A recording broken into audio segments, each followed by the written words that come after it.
Coaching dalam supervisi akademik yang terdiri dari supervisor, coach, dan coaching.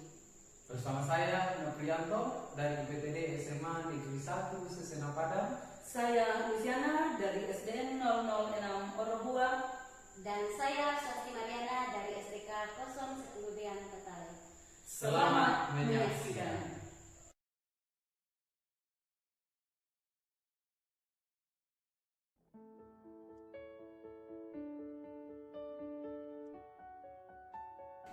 Selamat siang Ibu Asti. Selamat siang Pak. Baik, bagaimana kabarnya hari ini Ibu? Oh, puji Tuhan baik Pak. Syukur ya Bu ya. Hari ini Bu Swasti akan melakukan coaching ya? Iya Pak, betul sekali. Baik, sebelum melakukan proses coaching Ibu, izinkan saya menyampaikan beberapa hal dan juga pertanyaan terkait dengan proses coaching yang akan Ibu laksanakan hari ini. Jadi dalam proses coaching Ibu hari ini saya akan berperan sebagai supervisor atau pengamat yang nantinya saya akan menilai proses komunikasi antara Ibu dengan coachingnya. Saya akan melihat yang pertama, apakah Ibu melaksanakan proses coaching berdasarkan alur tirta. Kemudian yang kedua, apakah juga Ibu sudah mencatat poin-poin atau bertanya sesuai dengan poin-poin penting yang disampaikan oleh coaching. Kemudian apakah juga Ibu sudah mengajukan pertanyaan-pertanyaan berbobot. Dan harapannya bahwa Ibu tetap menerapkan prinsip coaching. Yang pertama adalah kemitraan, kemudian proses kreatif dan memaksimalkan potensi dari seorang coaching. Baik Ibu, selanjutnya sebelum Ibu melakukan proses coaching, saya akan mengajukan beberapa pertanyaan. Yang pertama, kompetensi apa yang Ibu ingin kembangkan dalam proses coaching hari ini? Oke Pak, jadi yang saya akan kembangkan dalam proses coaching hari ini, yang pertama yaitu kehadiran penuh atau present, kemudian mendengarkan aktif dan memberikan pertanyaan-pertanyaan yang berbobot. Baik, berarti ada 3 kompetensi yang saya ingin mengajukan beberapa pertanyaan lagi. Yang pertama, kompetensi apa yang secara spesifik ini yang akan Ibu kembangkan? Oke. Jadi yang saya akan kembangkan secara spesifik di sini adalah mendengarkan aktif, sehingga dengan mendengarkan aktif itu saya bisa memberikan pertanyaan yang berbobot, dan dengan demikian otomatis saya bisa hadir secara penuh di dalam kegiatan coaching ini. Berarti 1 kompetensi ya. Baik, apa saja indikator ketercapaian yang ingin Ibu harapkan dari proses ini?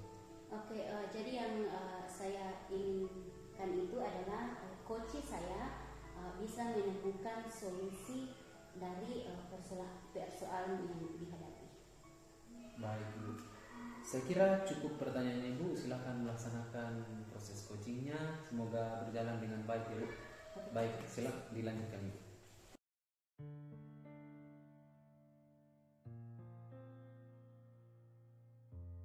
Selamat siang Ibu Swasti. Selamat siang Ibu Lucy. Apa kabarnya? Baik Bu, bagaimana Ibu sendiri? Puji Tuhan, kabar baik.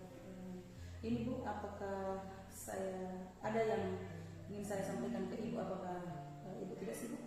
Oh ya, kebetulan saya tidak sibuk dan kita punya waktu sekitar 15-20 menit ke depan untuk melakukan percakapan. Ya, apa yang ingin diceritakan? Ini Bu, saya akan menyampaikan terkait dengan masalah yang terjadi di sekolah ini sudah beberapa hari sebelum ini.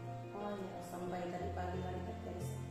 oh iya Bu. Jadi sebelum kita lanjut percakapan kita, saya ingin bertanya sama Ibu Lucy, dari percakapan kita kira-kira Ibu Lucy ingin apa yang Ibu Lucy inginkan dari percakapan kita sendiri? Saya ingin ada solusi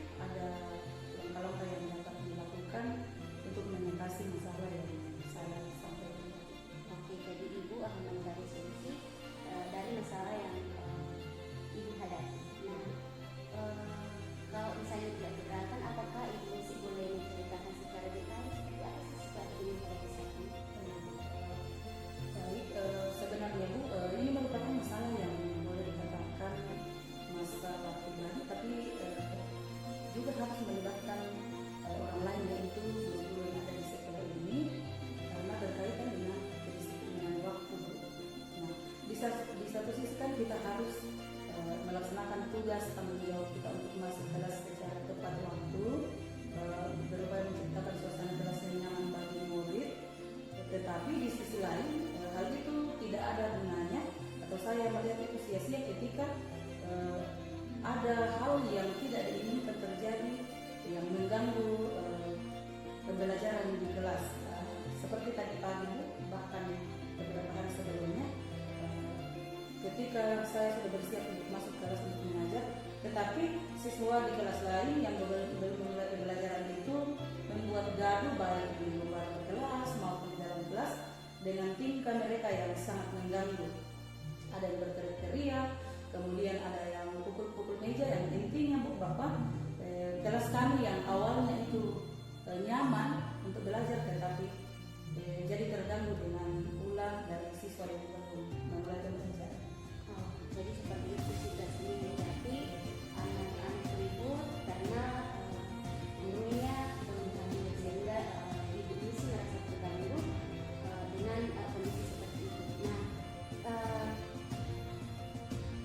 seperti sebenarnya seperti situasi seperti apa sih yang sebenarnya ibu inginkan? Intinya saya mau rekan-rekan di sekolah ini peduli dengan persoalan yang terjadi ini. Saya juga mengharapkan pembelajaran yang nyaman dan menyenangkan, bukan hanya di ruang kelas yang saya ampu, tapi juga di kelas lain yang ada di lingkungan sekolah ini, sehingga suasana aman belajar, aman dan menyenangkan itu bisa terwujud. Jadi ibu isi merindukan anak-anak belajar dengan aman. Nah, menurut ibu suasana belajar yang aman, nyaman dan menyenangkan itu seperti apa sih?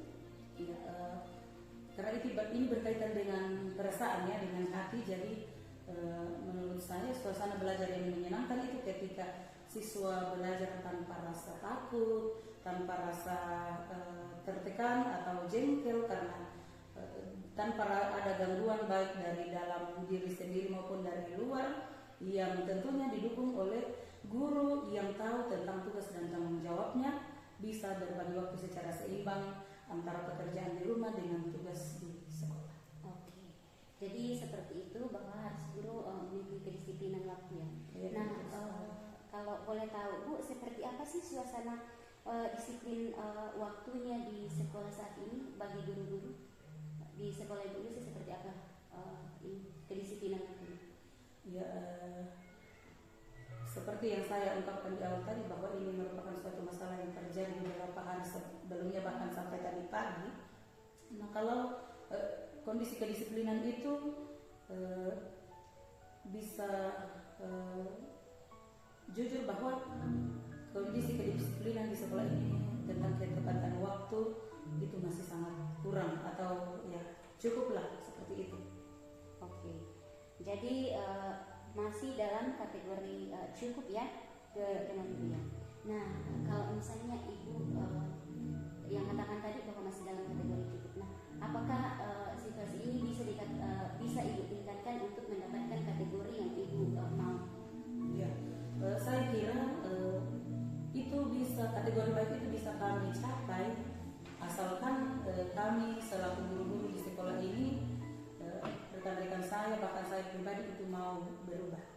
Oke Bu, jadi ibu kan sudah menyampaikan semua penyebabnya, kemudian situasi yang ibu inginkan. Nah, kira-kira ada nggak ide-ide yang ibu yang bisa ibu lakukan sehingga kerinduan ibu atau suasana yang ibu inginkan ini bisa dicapai?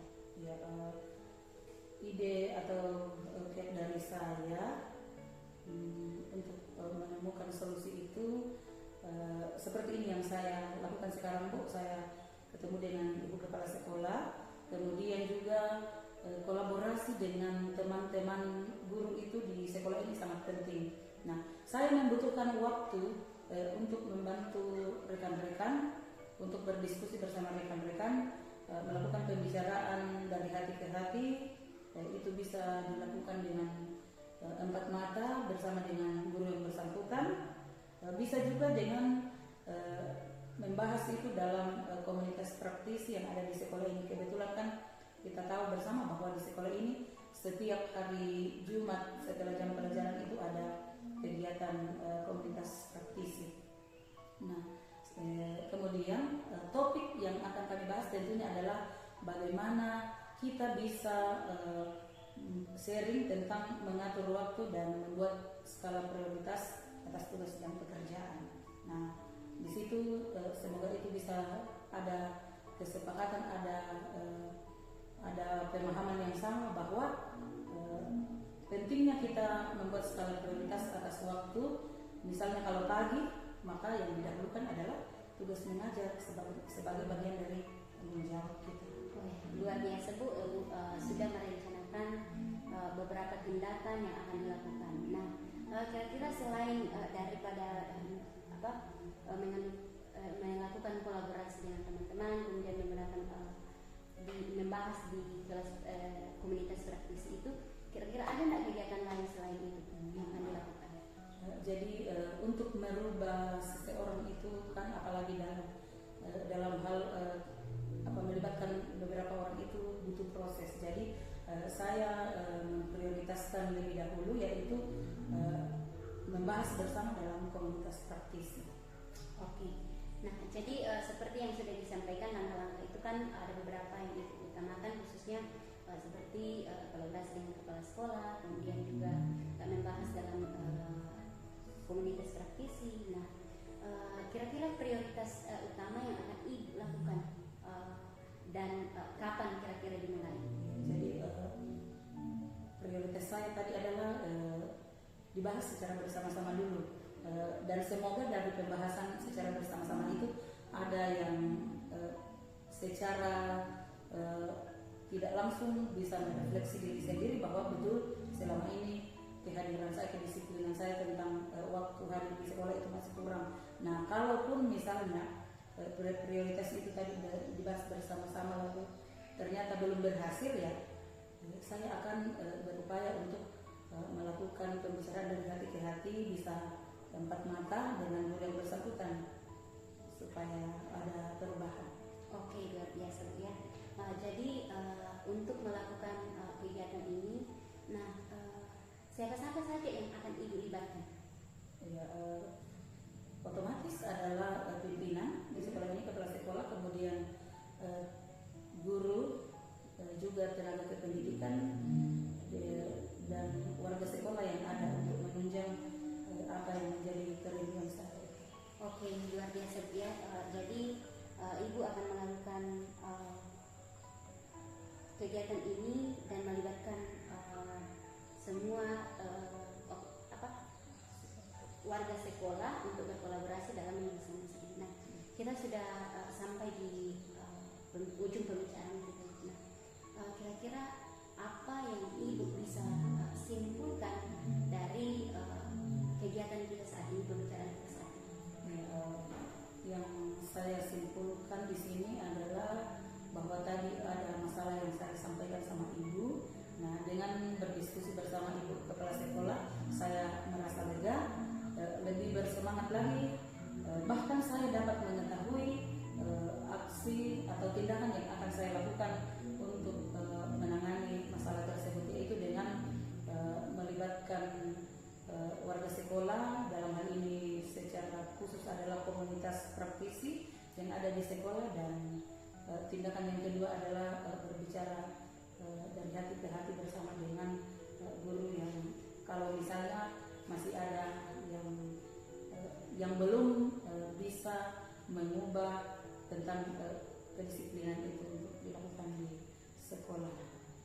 Itu Bu yang saya sampaikan. Oke Bu, terima kasih banyak ya Bu atas waktu yang Ibu sudah menceritakan kesalahannya. Jadi saya menunggu aksi nyata Ibu ya. Kalau misalnya suatu saat nanti ada yang akan kita bicarakan, Ibu boleh kembali.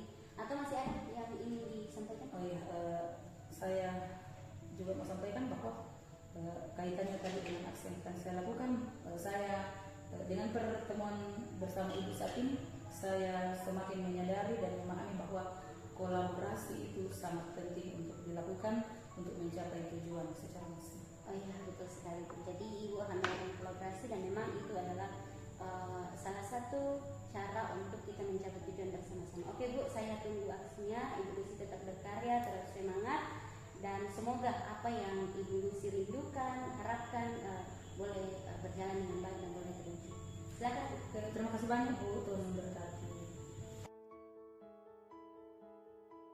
Selamat siang Bu Asti.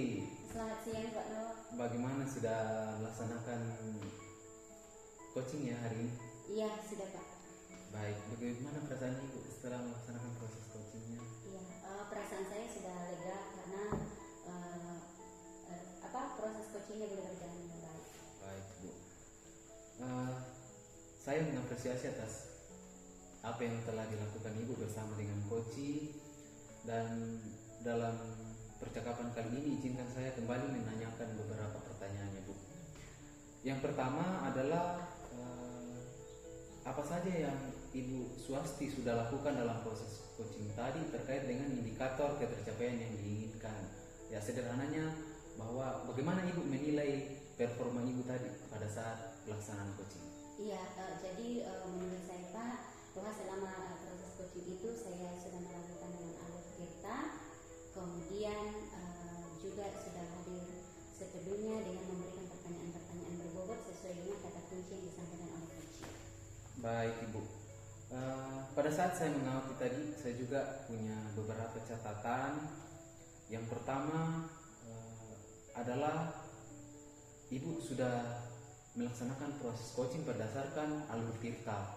Jadi pada saat saya amati tadi Ibu mulai menentukan dulu topik yang mau dibahas dalam percakapan itu, kemudian apa yang diharapkan oleh seorang coach.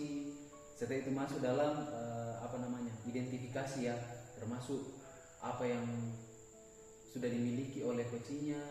Selanjutnya Ibu memberikan kesempatan kepada coach untuk menyusun sendiri rencana aksi. Dan yang terakhir Ibu juga meminta komitmen dari coachnya, yaitu menanyakan kapan dilaksanakan. Itu untuk memastikan bahwa keterlaksanaan kegiatan atau ide dari seorang coach itu perlu dipastikan akan berjalan dengan baik.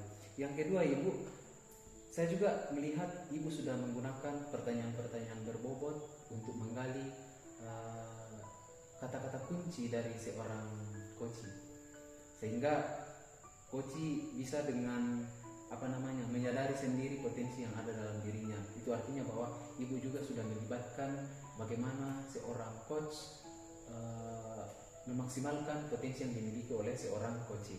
Selanjutnya Ibu saya lihat tadi sudah menghadirkan diri seutuhnya. Apa yang disampaikan oleh coach direspon dengan ekspresi yang begitu peduli sama coach. Kemudian selanjutnya Ibu mendengarkan, dan pertanyaan-pertanyaan berbobot seperti yang saya sampaikan di poin 2 tadi sudah disampaikan Ibu dengan luar biasa.